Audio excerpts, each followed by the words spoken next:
morning. Blessed to be here. Glorious to wake up. Okay. First thing you should always remember is that, oh crap, I dropped something. Oh well, I'll find it. If you wake up in the morning, that's a great thing. Yep.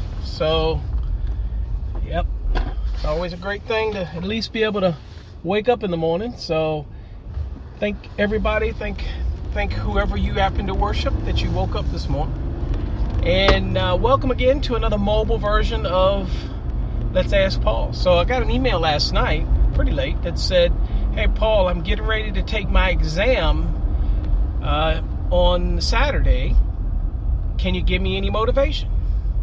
Sure. So you've probably done the work. I don't recognize the name, but if you're in our program and I don't recognize the name, I'm sorry.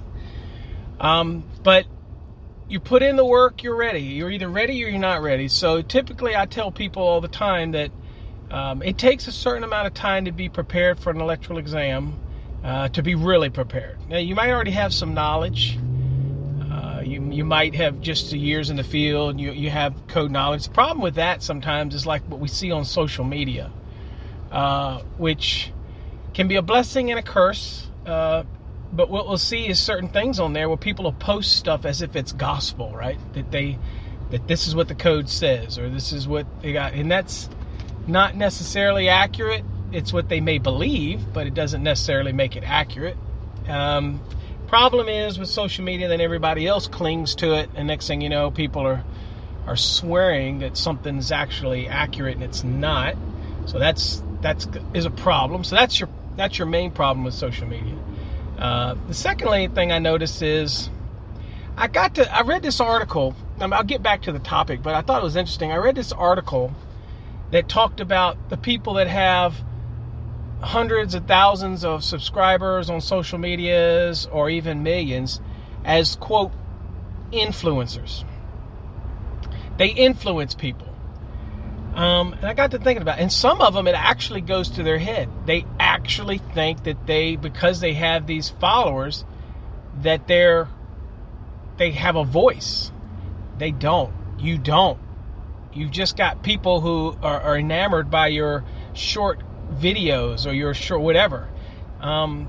It's so, I always tell people, it's so easy for people to take a 1 minute, 2 minute, 3 minute, 5 minute and really seem intelligent, or in some cases with social media, not really intelligent, just put something I might deem as quite stupid, but other people deem as entertaining. And then all of a sudden you get this followers and all, and they think that you're some, quote, influencer. I always have to ask yourself, look at the body of the person that you think is an influencer. What have they done? What have they contributed to their profession? Or are they just there to get you to laugh and click?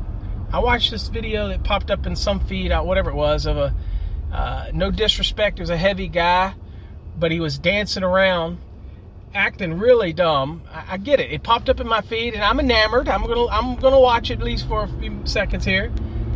And then I just said, let me guess.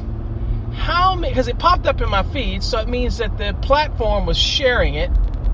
So I said, let me go see what this person's membership, or how many people subscribe to this person. And it was like 4 million. And I'm like, really? Is that where we've come? That we're going to watch something like that? Yeah, it had me. It got me. I'm sitting there watching it, but I can promise you I won't again. I see some of this stuff. It's just so stupid. But I guess it's entertainment for the younger people. I guess they enjoy it. I don't know. I don't know. For me, it's I got better time than spend watching these little stupid things. And there's nothing worse than TikTok, right? That is 3 minutes of your life in segments that you'll never get back again, right? So businesses, we go on social media because we have to market. We know that's where customers are going to be, and it is what it is. I can be honest with you, and I'll say this to alienate I'm not interested if you're one of those that like that stupid crap. I'm not interested. Don't subscribe. Don't follow me. Don't watch my stuff. Don't listen to my podcasts. I'm not into that. I'm going to be real. There's a lot of educators out there that just want you to get a number of members and clicks. I'm not. Don't watch my stuff if that's what you're after. Over in our membership, people do a monthly membership, which we're looking at getting rid of in the first of the year and going to one annual. Because we got some new videos and stuff that are coming out the first of the year, and we're kind of saving them. We're not launching them until the first of the year. On our Fast Tracks program, there's going to be a lot of videos explaining different segments of the program. So whether you're a Fast Track student or not, you will get, it'll be a motivation for that program, because you'll be able to sort through the different lessons, and it will be sortable. In other words, it'll be like in an index that you can go right to something if you're interested. For example, in 300.4 for the 1 1/4 rules and all that kind of stuff for studs and boring, you could go right to it. So that's coming. So have no fear. But we're thinking of getting rid of the monthly thing. It's just a hassle to have to do every monthly and the processing that goes along with that. So, and again, if people want to subscribe to our content, that's great.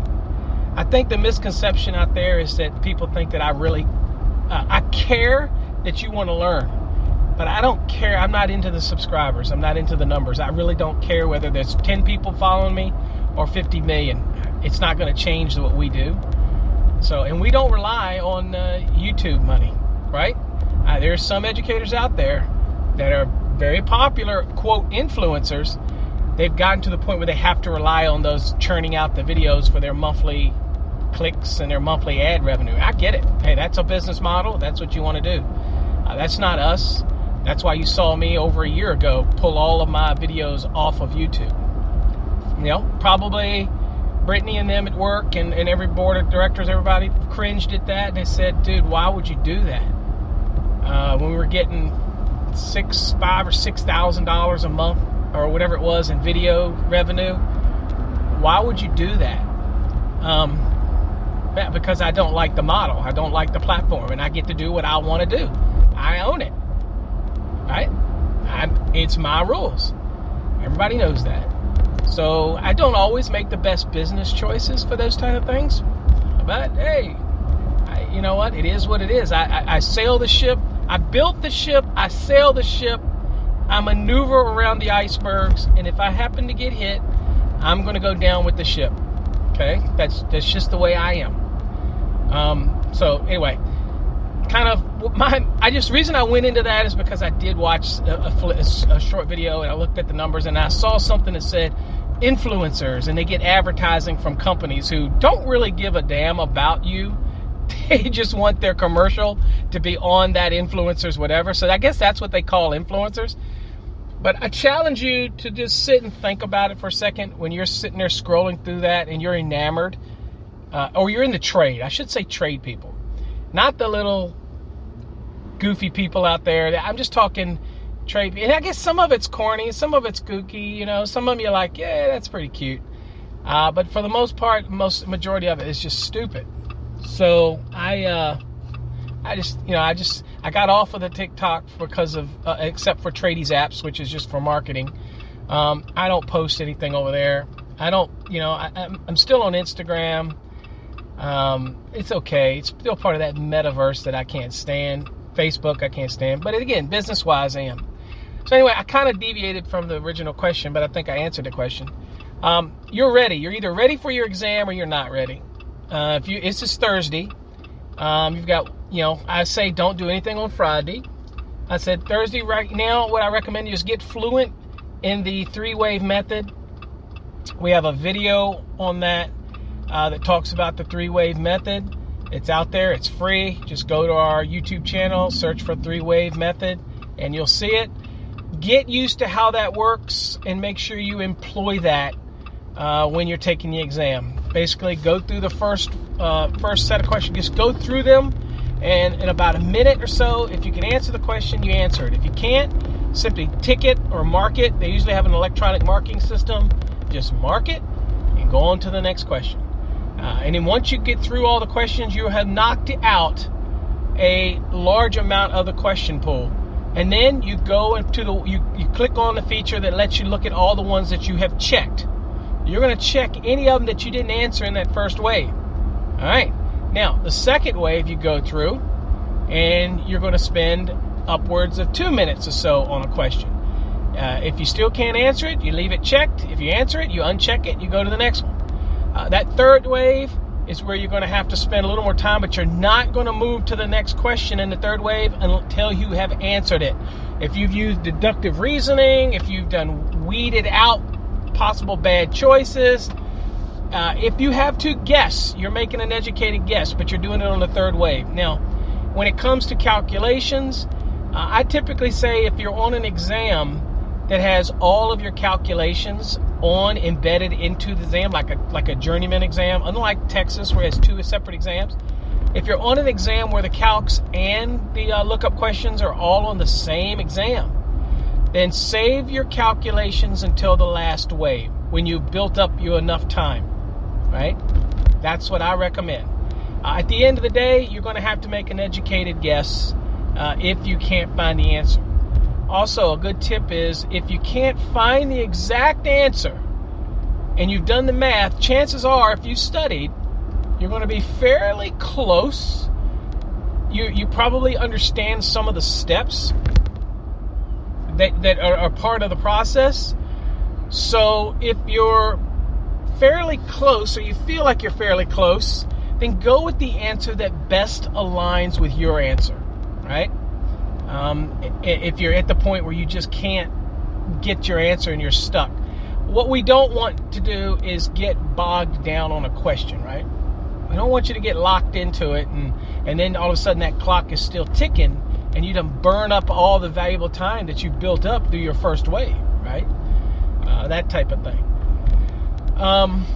Since you do have the day of rest, which is Friday, you're not going to learn it all in one day. So if you don't know it, you don't know it. But here it is Thursday. I recommend at this point you try to do as many practice exams as you can to build up that confidence. So in our Fast Tracks program, for example, we have the bank of over 800 questions.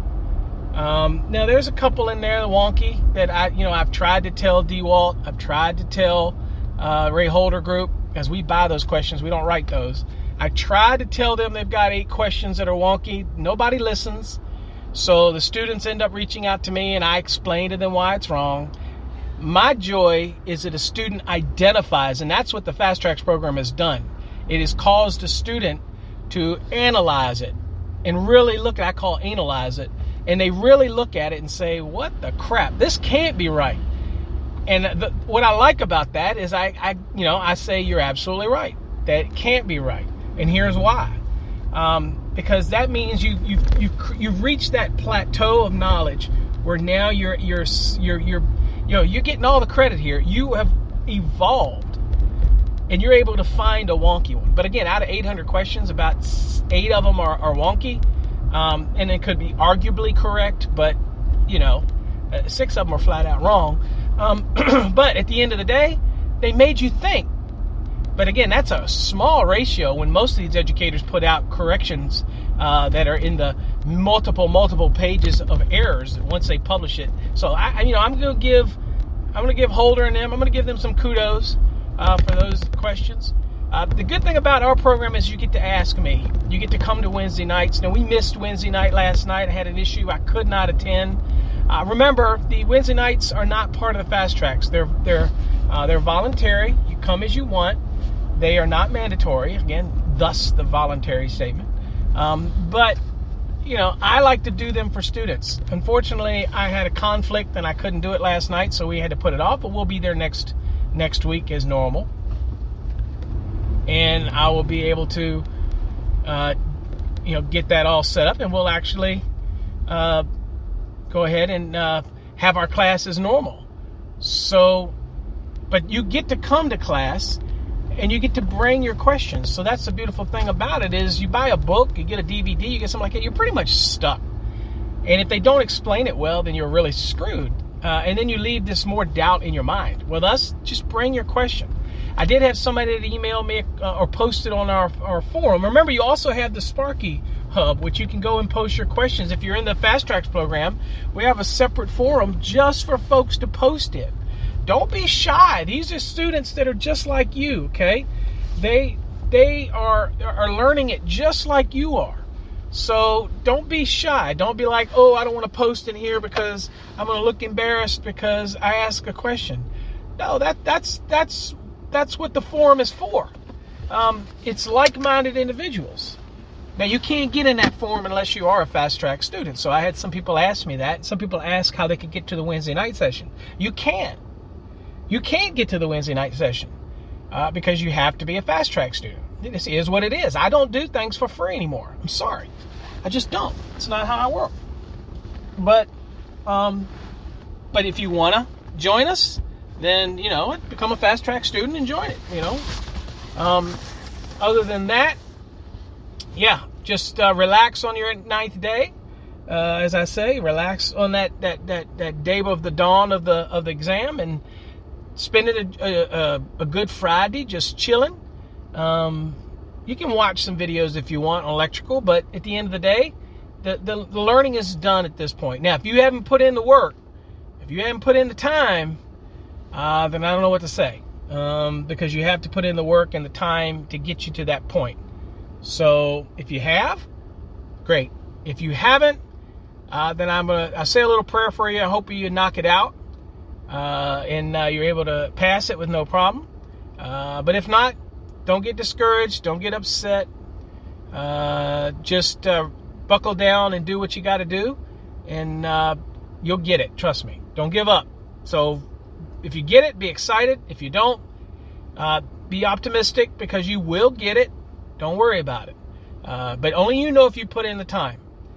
But I would say, again, last thing, I'll just say, here today, rest on Friday today, spend the day doing some practice exams, right? And test your knowledge. See how fluent you are in doing your practice exams, and see what your scores are. Shoot for scores over 85%. That tells you your proficiency is pretty good. Those type of things. That's what you're shooting for. So hopefully that helped you. Sorry for my rant on the social media thing. I just get enamored, I guess it is, to see people who go to events, even the electrical guys that go to events, walk around with their chest puffed out like they're some kind of, quote, influencer, because they got a couple 100,000 subscribers. And I'm sitting there thinking, I get it, but what are you an influencer of? What have you done? Have you ever served on a committee? Have you ever submitted a code change? Have you ever been a part of the development process? Are you just an electrician which is noble enough, but did you decided to do videos? I don't know. I mean, hey, we love the content. Content's great. But to think an influencer? No, we have to humble ourselves a little bit and realize, dude, anybody can create a video. I've known this for years. I can create a video. Anybody can make videos, right? It is what it is. So at the end of the day, it's what you do, what you get back. And I gave back for 30 plus years before I decided to take everything in-house and have people pay for my knowledge. If you don't like it, my advice is don't listen to my podcast. Don't watch my videos. You're not going to break my heart. You can leave your thumbs down if you want. I got the one guy that does, and he knows I know who he is. That's fine. I don't care. But if you learn something, great. If you learn something, give us a thumbs up, give us a share, that type of thing. But other than that, yeah, I don't worry about that other stuff. It doesn't have any influence on how I do things or what I do, right? I'm never going to sell out to clicks or subscribers or that kind of crap. Just not going to do it. And evident of that is when I moved everything from Facebook over privately. Yep. So anyway, good luck on your exam. I hope you nail it. And again, we're always going to be here after if you need us. So till next time, folks, stay safe. God bless. And sorry I elaborated on the social media thing, but it's still the goofiest looking. It's just influencers, really. Influencer, because you have a bunch of people that subscribe. You're considered an influencer. And wow. Okay. All right. Till next time, folks. Take care.